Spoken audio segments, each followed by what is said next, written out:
I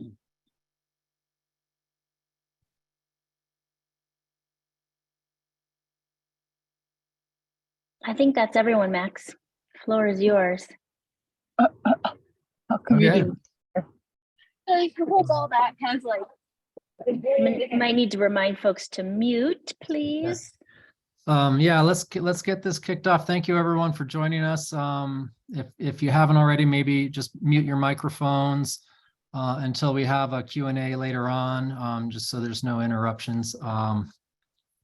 Anyway, my name is Max Yortzberg. I'm the Conservation Director with Park County Environmental Council. PCEC is your local environmental organization working and advocating to protect the lands, water, wildlife, and people in Yellowstone's Northern Gateway. Today we're gathering here today to have an update on a very important study that's been done by the Upper Yellowstone Watershed group, being led by our guest, Whitney Tilt, who's been pretty much the lead project manager on this. We've been doing this river recreation use study on the Yellowstone River for the past 3 years. And so today we're going to hear about the results from the study of from the summer last in 2022, and hopefully have a discussion about what this means, and then potentially what do we do with it, where do we go next, the what if, the what for, the hows, all of that. Before we dive into that, I just want to remind everyone that we're going to be having another community conversation next week, February 8th. Our friends at the Montana Environmental Information Center, MEIC, will be giving us a legislative update, kind of an update of what's going on up in Helena. So if that interests you, mark your calendars and join us again next week, same time, 12 noon. So that could be a very interesting presentation as well. So looking back on 22, when we think about the summer of 22 and the Yellowstone River, the first thing that really comes to mind is the flood. That happened very early on in June on the 13th. And it was a massive shock to this area and to the community here locally. And we are still in many ways kind of making sense of how we move on from that, we recover from that. Some people are probably still dealing with the physical aftermath. But in that, there was a question of, well, what's it going to do to the summer river traffic, people using the river and whatnot. And I think, this presentation will show that it just delayed things a little bit, reorganized where people access the river and how, because, naturally some of the actual access points to the river were completely removed, disappeared, or closed. So that, when we think about the flood, it also brings up, we'll be bringing up part of the conversation about how and where we take, how we interact with the river in the future, and how we use the river, and recreation use is a major component of that conversation. And this study is providing the baseline data to help inform those discussions and help us think about what those things could be. This study is, the results of a very strong partnership led by the Upper Yellowstone Watershed Group. PCEC has been involved, Montana Freshwater Partners, Fish, Wildlife, and Parks, volunteers, citizens, people like you helping out. I'm sure I'm missing a few people, but I think Whitney will be able to touch on that some more. And as a result, this whole study, the idea for it came about from the community itself.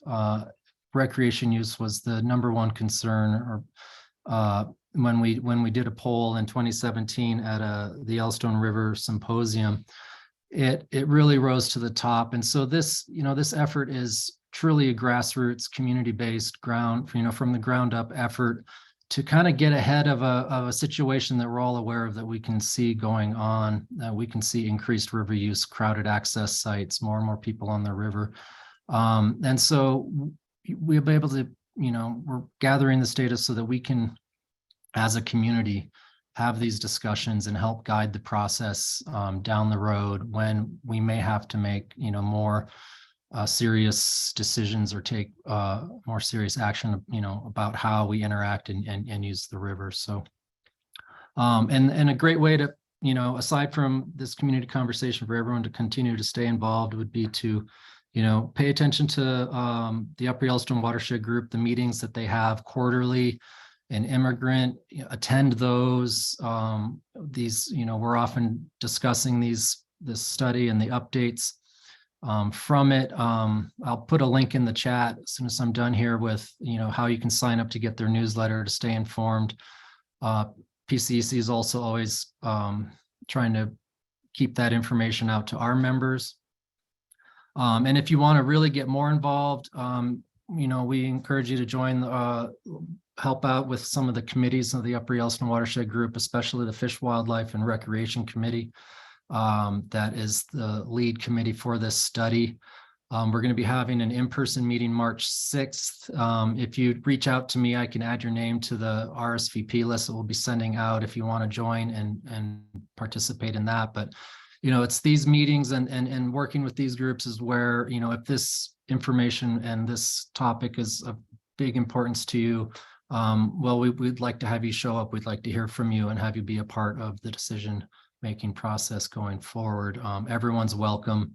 It's a community-based effort, and it, relies on everyone in the community playing a part. So I'll hand this off to Whitney Tilt, who will be presenting today.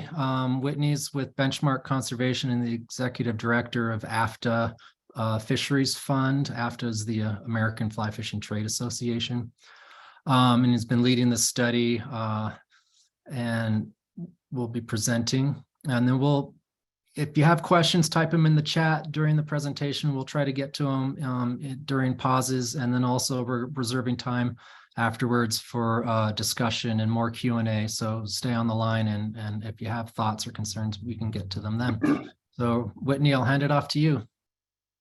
Great, thanks Max, and thanks PCEC for helping us have this conversation. So going through the list, I know many of you have been involved in these presentations from earlier times. This presentation is going to tie itself to some of those same kind of overviews, but then move a little bit more into what the heck does it mean. As Max has touched on, obviously, we set out to do a collaborative project to collect baseline data. And quite honestly, there was no baseline data prior to this. So if you're going to manage something, you kind of have to know where you are and where you come from. So that's a core part of this project. The other part that's really important is it's not being undertaken because the state is threatening to come in, swoop in and do management or some other requirement or regulatory action. It's being undertaken by folks who care about the river to get this data so we can kind of look where we need to go. So obviously many of you who use the river have seen that you're not alone anymore. And certainly it is not surprising that it's a very popular place to get out there and use the river. As Max touched on, we've got a bunch of partners here.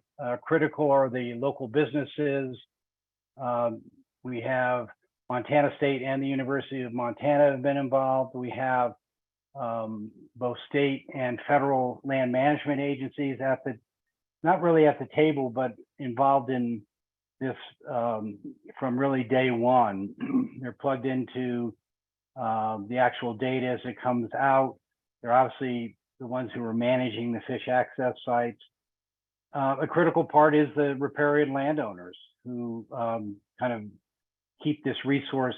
They're the main stewards of the resource, since most of the ground from Gardiner downstream to Livingston is in private property. So all these folks have been involved and need to continue to be involved.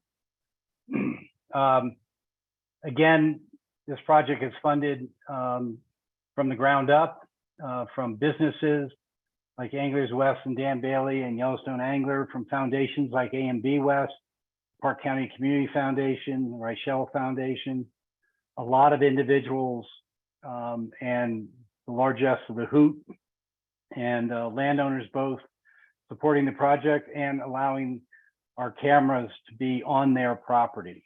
And of course, we've had a great group of both highly paid interns and seasonals. That highly paid is tongue in cheek, and a great deal of volunteers, many of which have come to us through PCEC. So as we look at our river, and we're really talking about from Gardiner and really McConnell Fish Access down to Carter's, there have been talks about getting further downriver than that, but quite honestly, where the consistent study has been is inside, I guess, the Paradise Valley proper. And really, when you look at the river that you all know, we've divided it up into 4 sections, and those sections are defined by the geography and somewhat to the use. So you have from Gardiner to Yankee Jim, you have the actual Yankee Jim Canyon, then you have that upper stretch from Carbella down to Immigrant, and then you have the highest use and the longest stretch of river is really from Immigrant to Carter's. So you see here the layout of the 4 components, and let me just go through here because I really want to get to some of the new stuff and then invite conversation. So many of you have seen this information before, but back in 2020, we conducted an intercept survey of some 1,000 people, asking them where they were from, why they were there, who they were with, and did they have a good time.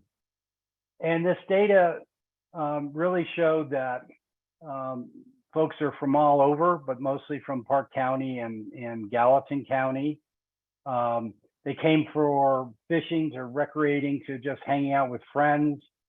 And to a person, and that's not an exaggeration, they had a good time. Now, there are a few who bitch because their boat turned over or they didn't catch fish. And one even reported a dead bison in the river, which I think probably was a cow. But of these 1,000 people, we're talking about a handful of people who found something to complain about. Now, what's this mean going forward is we really, first of all, we have a high level of satisfaction and enjoyment, although that's going to be parsed out by why people are on the river and what they're doing. There's a big difference between, say, someone who's seeking solitude to fly fish and versus a group of splash and giggle folks that are out there in a mass of 40 people having a great time. Their needs are very different.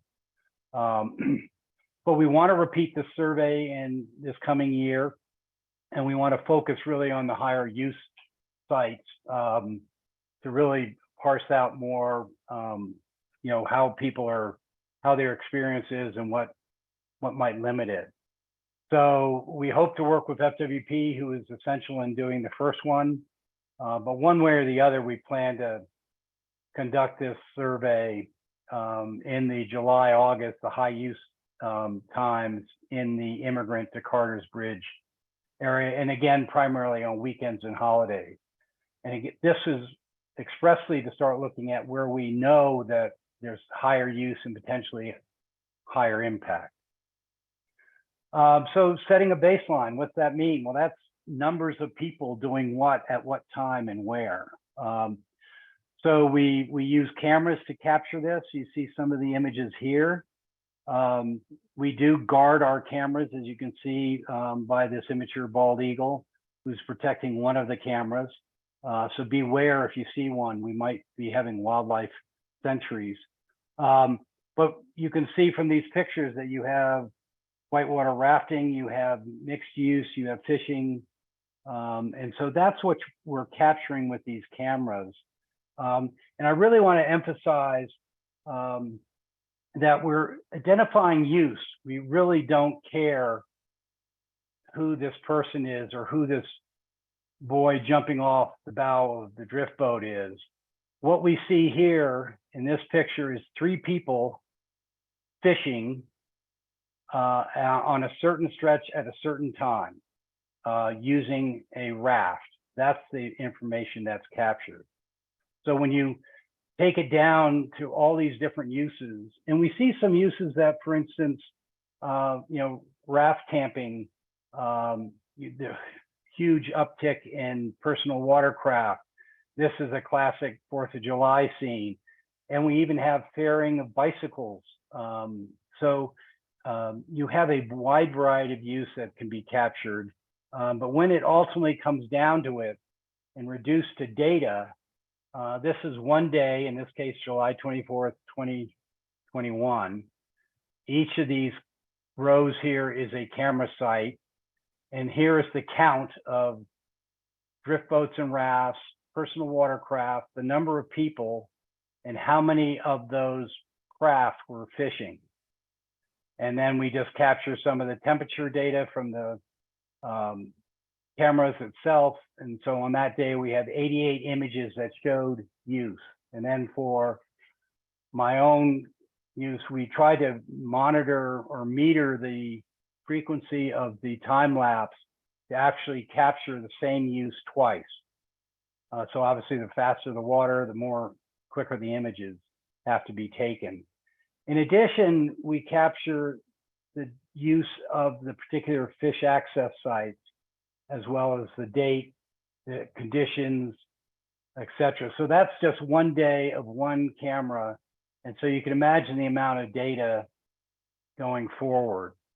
If you want to start to visualize it, we can heat map it, which gives you just an automatic sense of how hot use is, both on the left are people by hour, and the other side is craft. And again, this is really just to show you how some of this data can be expressed. Graphing it is the exact same data you're looking at, but now you kind of see the ebbs and flows of the different sites on a single day.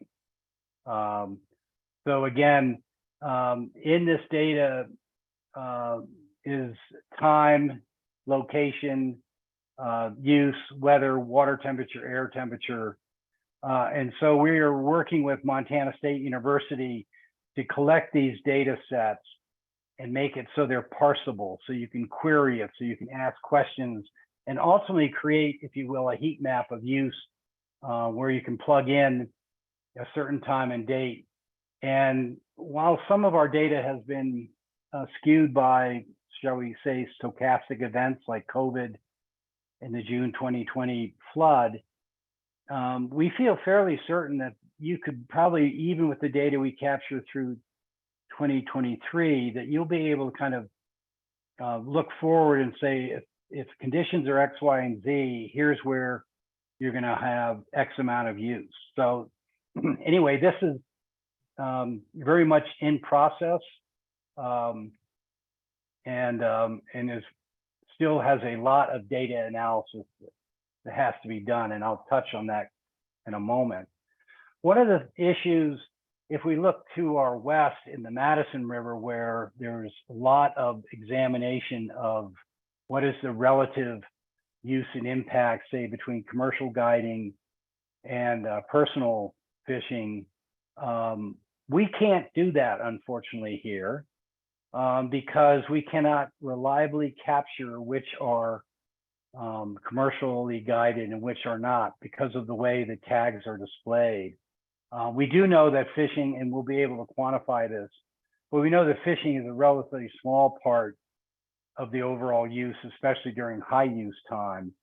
And we can capture fishing as an activity by the presence or absence of either someone fishing or fishing gear in the boat. But we have not been able, and make no effort to distinguish how many of those anglers or boats doing angling are commercial. So the fishing guide associations and all that, we've had numerous conversations, but absent some change, presumably voluntarily, to display tags in a different way, it's just not possible for us to reliably capture that information.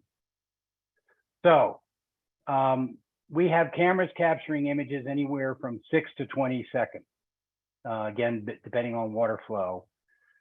During 11 to 13 hours of daylight, 9 cameras times the summer is going to equal one heck of a lot of images.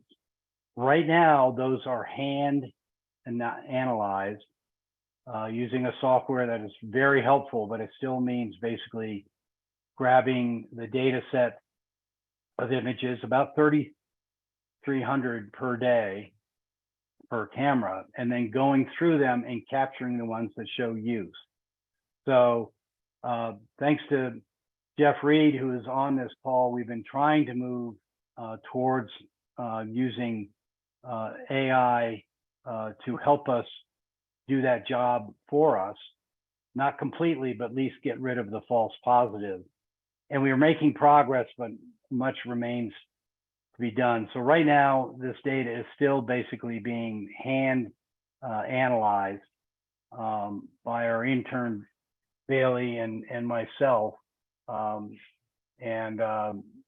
know, we are really looking to be in a position to heavy that up. We've thought about bringing in volunteers to help us do it, and certainly it's still an option, but every time you bring in a new set of eyes, you bring in a little bit different detection bias. So anyway, it's a great way to spend early morning winter. Cameras, what are we going to do about these? We know that they've become relatively effective at capturing use. We still have the challenges of shadows, some stretches of water, the far bank falls in the shadow, and say a kayak or a paddleboard can be difficult to detect. And throughout all this, we want to ensure the privacy of the user. So that 3,300 images that's reduced to 88 pictures that capture a use. Those images are part of the study, but the data we consider to be public. The actual images we don't, in order to protect the privacy of people on the water. So the only time we really use pictures of the images are what you saw earlier. They depict use, and we try to capture them so it's not readily obvious. If it's your rear end in a picture, you might recognize it, but it's unlikely that a lot of others will. So we try to, even in there, protect privacy. The third piece is to measure use at the fish access sites. And let's face it, this is where push comes to shove. As the picture in the upper right-hand corner shows at Carter's, it can be extremely busy coming on and off the water. People are shore-based. So to capture this, we use what's called a sweep.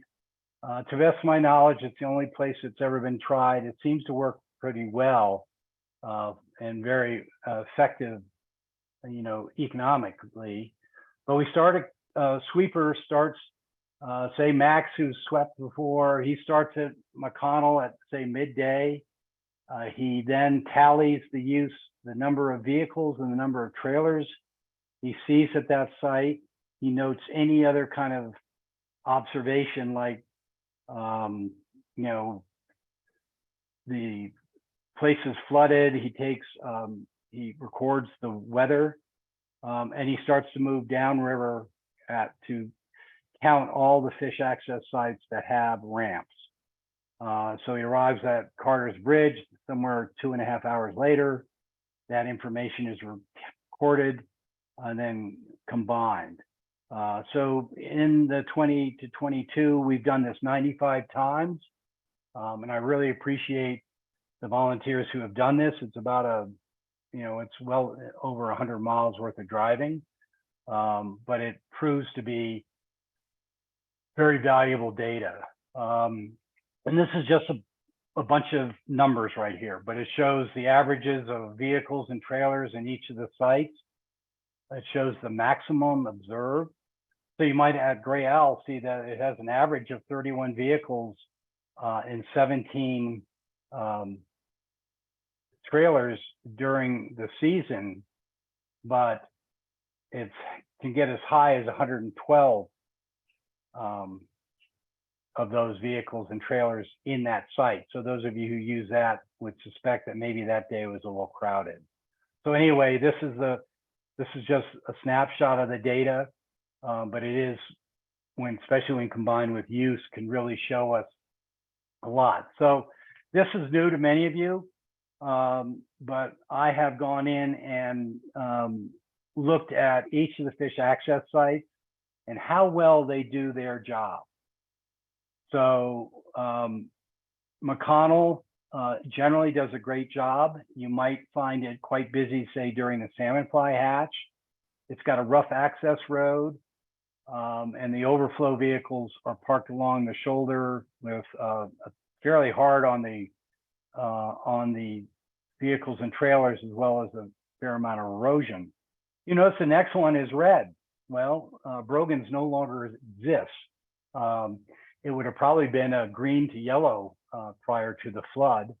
But so we go down here, and this is kind of just a traffic light look at how well it does and when high use might be expected, and then notes on how the use is say impacted by the site's design, the heavy use, etc. Picture on the right is the lineup at Gray Owl on August Sunday. And many of you may recognize your vehicle. So as we look at the river, and you see Livingston to Immigrant on the left and Immigrant down upriver to Gardiner on the right. So if we start at Gardiner, we have McConnell, which fared okay. We lost Brogan's altogether.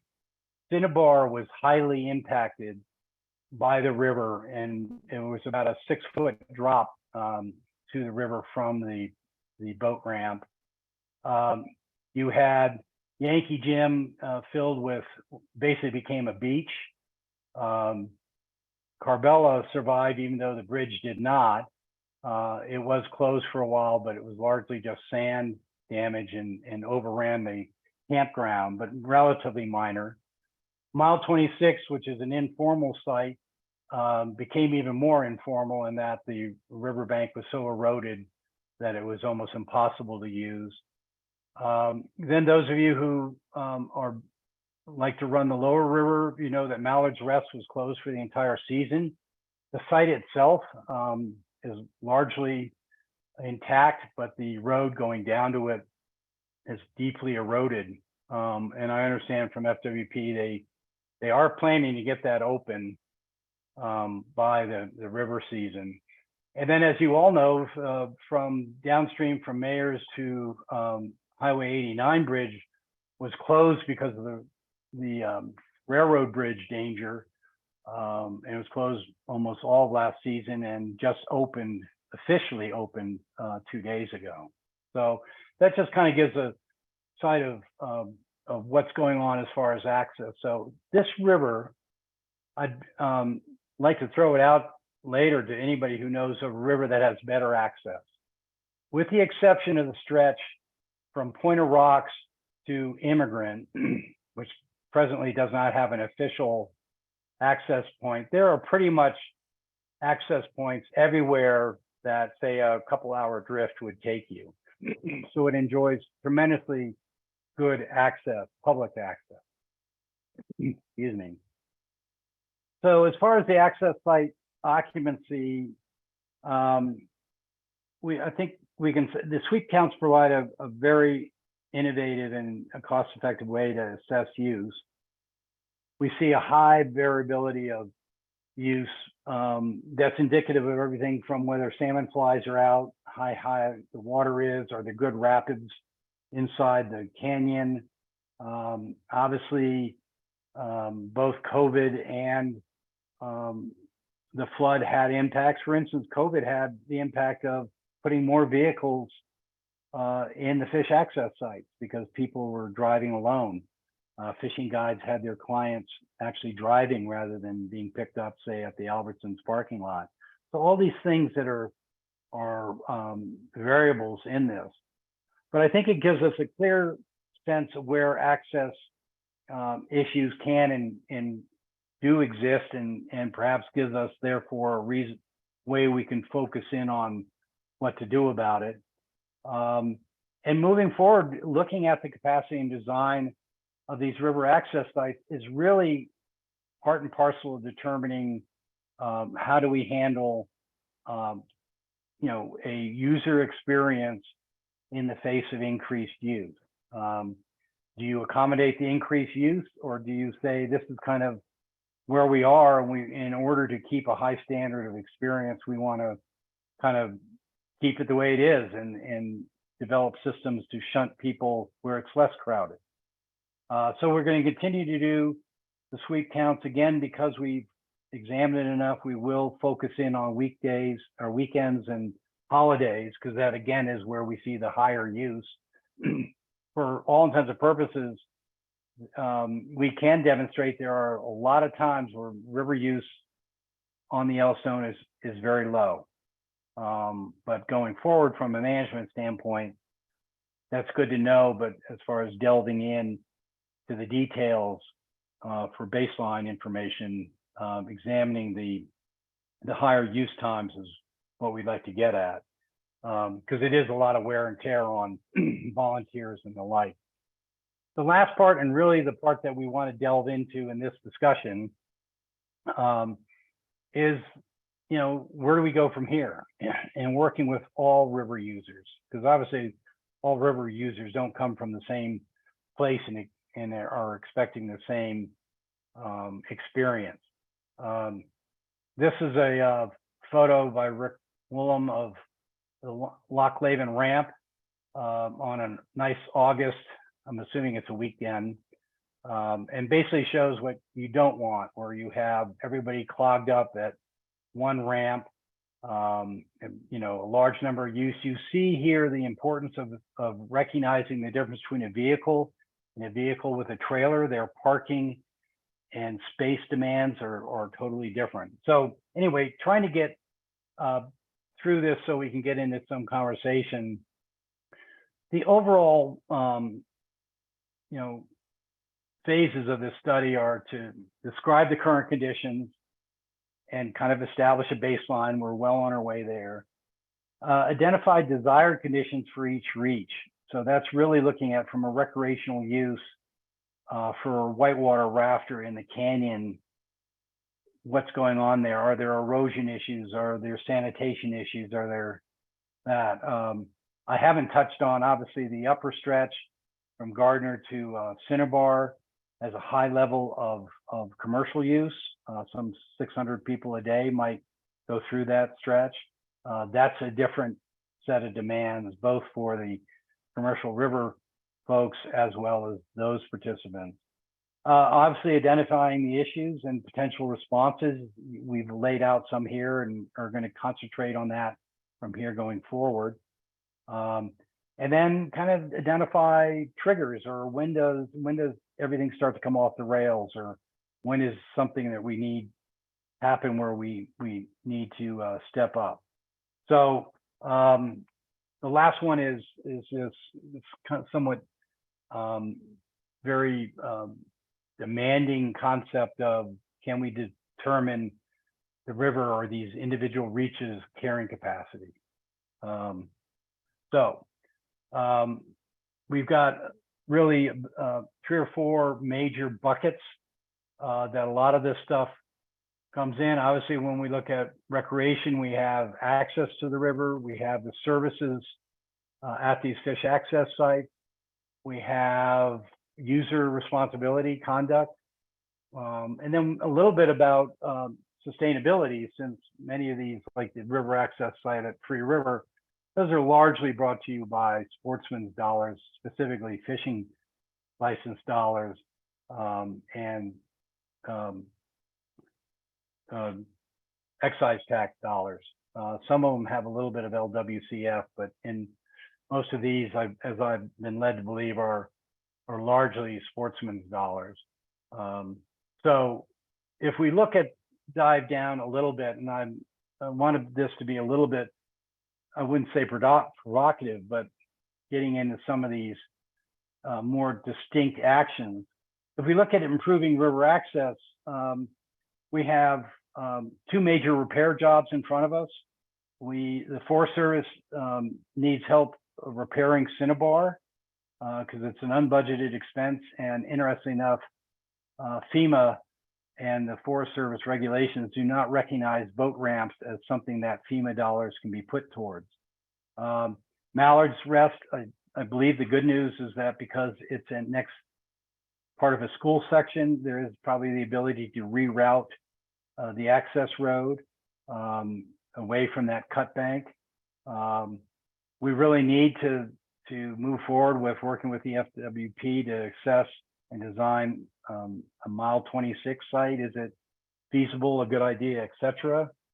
And then start to really delve into what are the improvements to individual access sites that would really help protect the site as far as its environmental integrity and its looks, but also assess parking, ramp access. Should there be a hand launch site rather than people trying to haul everything coming down to one ramp, and signage both on how to approach, say, the ramp, where to park, as well as maybe, hopefully with a certain amount of humor or readability, how do you conduct yourself? So we have that. We obviously in the flood had a great deal of debris that came down. On the right, you see the river cleanup that was done last August, organized by many of the folks on this call. I do have to give these folks very high marks for packing, but a great deal of junk was taken out of the river. With adventure scientists, we have created an app that actually records where this debris is found, the nature of the debris. And so going forward, we need to do more of this coming river season to help clean up the river for safety, for the actual integrity of the river, as well as just the scenic. So I hope that this group can collaboratively pull together a number of efforts to continue to clean up the river. The last part about this is something I've been toying with both my AFTA hat on and this hat, but really to challenge ourselves to design and launch an awareness campaign, not unlike the outside kind work that's being done by many people in Gallatin and Park County.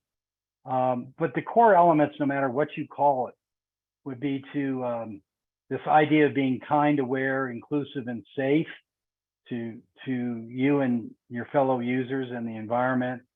And then to move into we need to go out and kick ass and take names, quite honestly, that you need to volunteer and support the organizations that are working to protect the river. You need to make your voice heard. In this last election on the AFTA side and all, we encouraged our folks to vote for fish.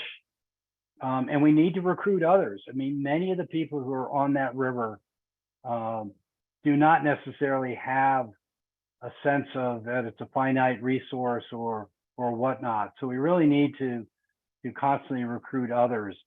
And then really to become an advocate, which in my mind is to keep doing 1 through 4. So this is something that I hope the collective groups and individuals can work on developing something that is relatively straightforward, to use the advertising term, sticky, and that can really bring in the businesses and users and all to help look at how we behave on the river. As I already mentioned, the Yellowstone in this stretch is surrounded by private land. To be lucky enough to own land along the Yellowstone is not always a bed of roses. Higher use means higher potential conflict, whether it's erosion and weeds or vandalism or danger from fire, from camping, sanitation, open gates, dogs, you name it. And if we don't really embrace the private landowner as the primary guardian of the river, we're going to see a lot more posted signs and a lot less incentive to cooperate And if nothing else, more incentive to sell and go someplace less crowded, with the very real option that might then be subdivided. And then finally, we cannot lose sight of the resource itself. There is this assumption when we do hoot owl that we're protecting the resource on the Yellowstone, where that is a relatively small use during the warm water, low water times. We have to look honestly at whether or not a hoot owl, if in fact we're having an impact on the resource, what is the equivalent of a group of 40 inner tubes and personal watercraft coming down with everybody jumping in and out of the water, trailing beer coolers and all? We can't just assume that fish only respond in a negative way to someone who's carrying a fishing rod. So there are things like this that we're not equipped right now. We haven't really delved into it in the past, but we have this the opportunity to start thinking in an inclusive way, really not trying to say one use is more righteous than another. And on that righteousness one, we do know the battle of license plate is a real thing. I certainly, as a resident of Bozeman, good thing everybody's muted so I don't hear the hissing. But the Yellowstone River is a national resource, is one that is experiencing tremendous growth in both residents and visitation. And there is this sense, I've been told numerous times, that, well, it's my river, what the hell are these other people doing on it? And so we're seeing an erosion of civility in river etiquette that the previous slide really tried to get at. And you do have, I've already mentioned this righteousness part is the splash and giggle demands. They're different than, say, a serious angler. A trailered craft has totally different demands on a fish access site than a hand launch.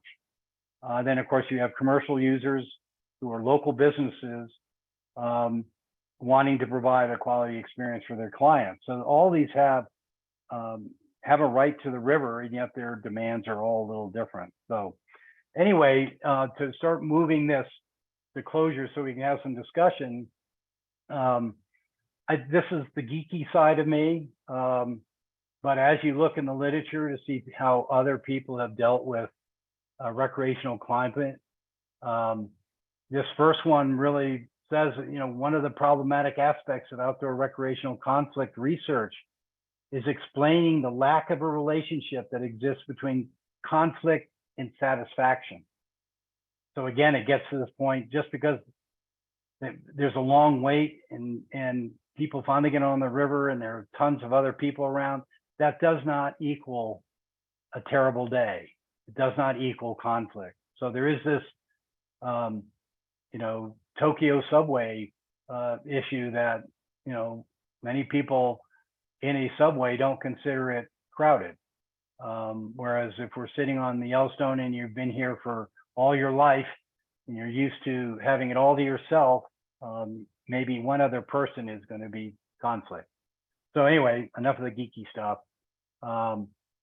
This year we have a drafted interim project report that we have undergoing review, and that will be, it was really as much as anything to try to grab everything that's out there before it falls out of our heads. But that will continue to be shaped throughout this year into a final draft report that will be presented to any and all. We want to conduct a landowner survey that will come out probably in about 2 weeks, to be sent out to about the 250 landowners that we've identified that have land that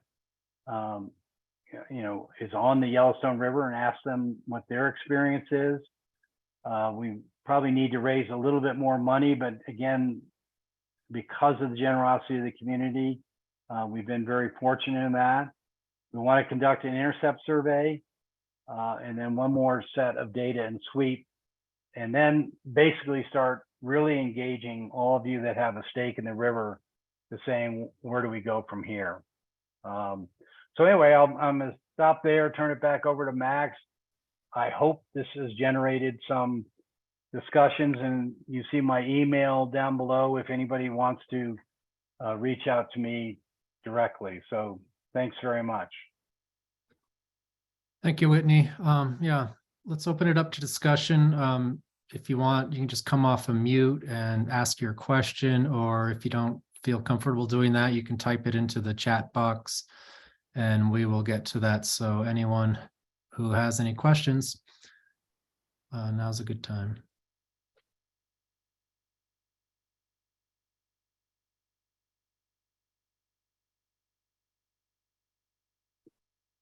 Oh, don't be shy. Just a quick one. I'm just wondering, there's a lot of great information on those slides, so that's going to be available at some point. Oh, absolutely. I believe, Max, this was made available last time via PCEC, and certainly we'll put this slide deck up on the Upper Yellowstone Watershed Group website as well. Yeah, we've Great, thanks, recorded Whitney. this. Yeah, and then we'll have information at the upperyellowstone.org website. Has all the latest information posted there, and we'll link to that through PCEC's website as well. And Jeff just put that link in the chat.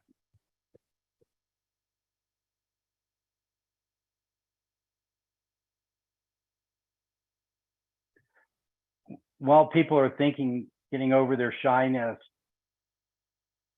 if you have particular favorite spots on the river and observations on how fish access site does or does not use work in certain times, or suggestions for what we should do, I hope you'll send them to either Max or myself, or it's really important that we get people's ideas. What I presented here, I want to emphasize, is not my intellectual property. It's that from discussions with all of you and many river guides and businesses throughout the last 3 years. So that needs to continue.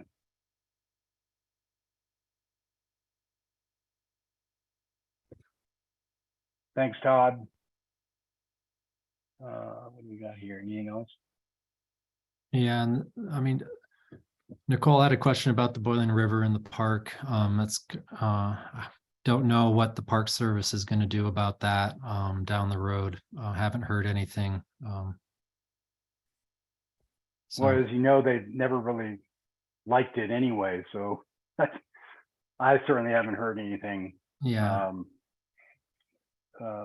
Access, I believe, would still have to come all the way down now from Mammoth, because the road has been demolished from the entrance to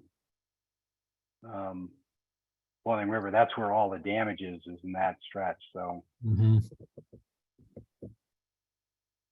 my guess is they would like all of us to forget it even existed, and the rite of passage of my children would go away.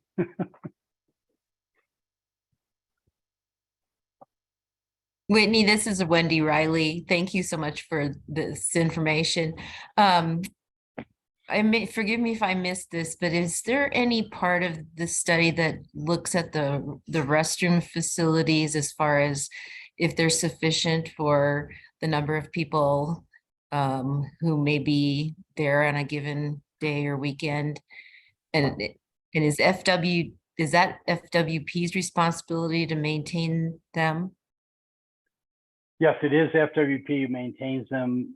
You all know that starting 2 years ago, they did put up privacy fencing. Over the years, I think all of the stacks are now screened to keep from attracting birds down the pipe. But as far as our use, we have gathered, for instance, and if anybody wants to think how much fun this would be, so the entire Yankee Gym facility can there got totally filled with sand, completely and utterly filled to the brim with sand. So getting that reopened was a very big challenge. But Wendy, I think that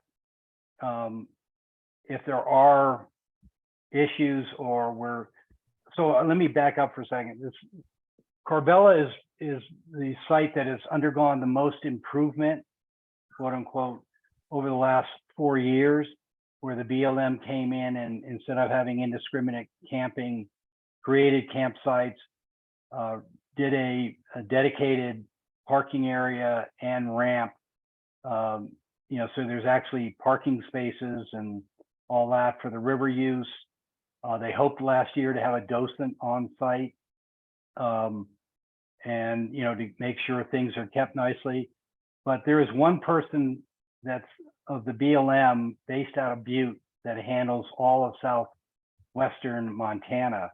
So one of the things that is on our list is to look at adopting that site in cooperation with the BLM and really making sure it stays polished, because they just don't have the staffing. So if there are areas where maintenance falls back, you see facilities getting badly used or overused, Wendy, I think those are what we need to capture by the individual assessment of each fish access site. Yeah, thank you. John, you've been very patient. Not likely. I have a comment. Whitney, this is outstanding. Thank you so much for this. And then I have 2 questions. Have you put together the landowner survey yet? Yeah. And if is it possible to see that at some point, or is it on your website? No, John, it's not on our website. It is certainly possible to see it.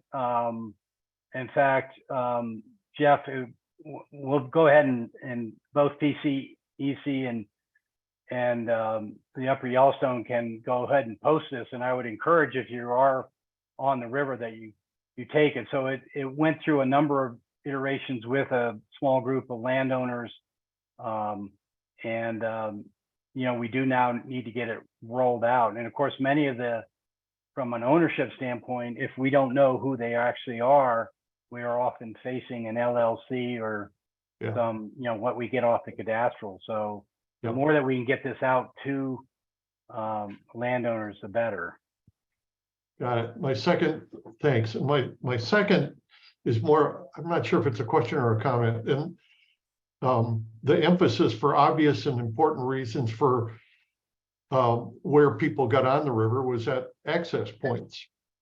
I'm curious though, if there's anything on the landowner survey, if they regularly have people from their properties accessing the river, and that might be something to consider in your survey, or either accessing on or off.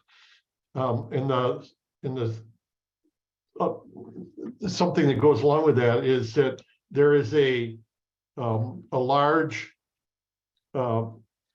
campsite on the river, 75 sites for tented camping, that's being right now put on Pine Creek, right next to the fish access point. And this is done by a company called Under Canvas. It's out of Bozeman.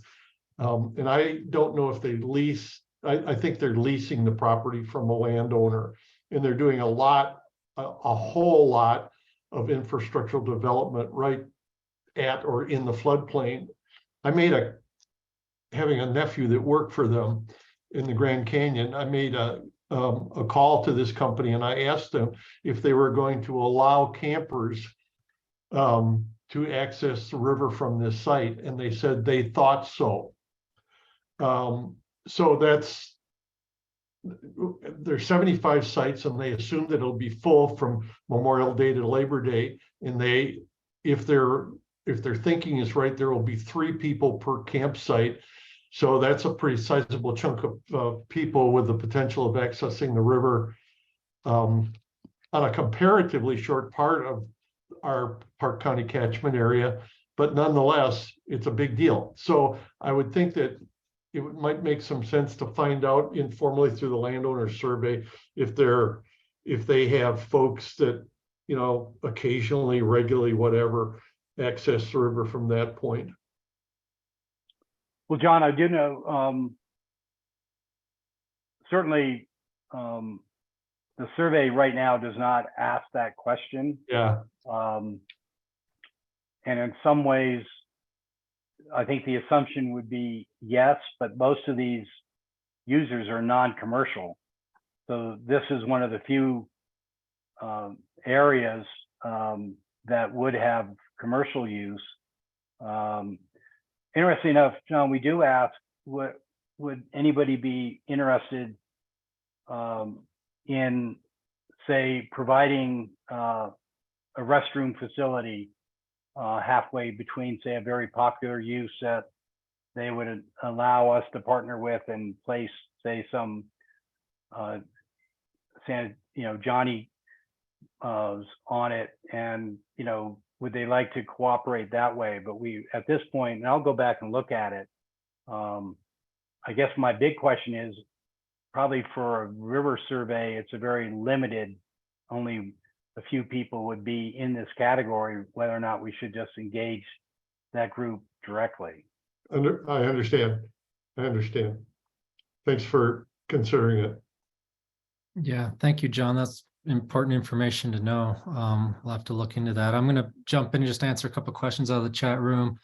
Julie asked, what would PCC be doing with the carrying capacity regulations? I think, we would start with just encouraging the public to be involved in that process and being part of that conversation. Can't really say how we would react to any proposed regulatory process besides just making sure the public is engaged in that. And then there is an effort to get the upper river above Yankee Jim into a wild and scenic designation, being led by a group, Montanans for Healthy Rivers, that we've been in conversation with and staying up to date with. So there is some effort, but really would be only in the upper river. And then there's been a couple questions about fisheries inventories, creel surveys. We're not doing any of that with this. This is all human use. Montana Fish Wildlife Parks does annual creel surveys and has good data, fairly good data for most all of the fisheries, the various species population counts that they try to do every year. Some years they can't due to water conditions and whatnot. So we'll leave that to the FWP fisheries biologists for now.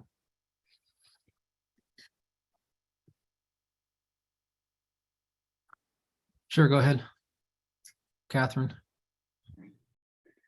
Thanks, Mac, and thanks, Whitney. This has been a really interesting presentation, and something that I have been thinking about when visiting over last summer and in hearing this presentation and in the recent reports in the enterprise about parking prohibitions on certain sections of county roads is transit access in the Paradise Valley, and particularly for recreation during peak hours. And I'm just wondering whether that is a topic that's come up in your data collection thus far, whether it seems like that's a conversation that folks are interested in having. And if this is a robust conversation that's happening already, excuse me, but I'm eager to hear sort of where folks are at with either public transit or some sort of private transit service, and maybe some kind of like boat storage system. Yeah, and others on this call might be able to fill this out. I do know that, for instance, our interns, seasonal interns and all, when I've been having them help me deploy cameras and all that, I emphasize to them that doing a sweep survey may be one of the most dangerous things they ever undertake, because coming in and out of fish access sites on Highway 89 can be a scary thing. And certainly, say, any consideration of mile 26 and all that is needs to do that. And certainly Yellowstone Safe Passages is got that very much on their screen. So right now, without even looking at the smaller county roads, we have some some major concerns that vary depending on where this entrance to the fish access site is. But I don't have to tell everybody on this phone that we have a lot of people who drive way too fast. The other site that is more or less can be heavily used is the Mill Creek Bridge site. And right now that it kind of limps along. It's, you know, I think the rancher landowner has to, you know, repair the fence fairly regularly to keep livestock in. But again, that can be quite heavily used. Obviously, Pine Creek is a major impact zone that is changing for so many reasons, not the least of which is music. So the idea that this other site is going in there, in addition to the campground that's already there, you know, we see that. And of course, on both Carter's Bridge and Immigrant, we see the overflow parking being quite large, where you'll have 40 or 50 vehicles being parked off-site and the people going back across those bridges on foot. So those are certainly issues. On Carter's, they're parking along a road, and in the case of Immigrant, they're parking in both state and then private land. So those need to be addressed both from a public safety standpoint and from, you know, whether or not it's a use that will be tolerated, especially if it increases. So is that helpful, Catherine? Yeah, it sounds like it's in the ether. Max, did you have something to add? No, yeah, there isn't much discussion about alternatives to getting people on the river. I think kind of what you were getting at. I haven't heard anything like that. But it, you know, it may come to that. I know that, you know, the kind of the like rubber ducky may shuttle people out with a boat and not, you know, or you know, meet them. So there are some things in there, and but it's definitely a good thing to keep as part of the discussion as these parking issues, access, you know, overcrowding, all of that continue, you know, finding ways, you know, viable solutions to safely get people on the river. So thank you for that question. I will say it's the top of the hour. I want to be mindful of everybody's time. If you got to get back to work or get back to whatever you were on before, you know, we can wrap it up. If there are any last burning questions, we'll take one more. But otherwise, we'll call it a day. And I'd like to thank everyone for your time and joining us and all the questions and discussion that we've had.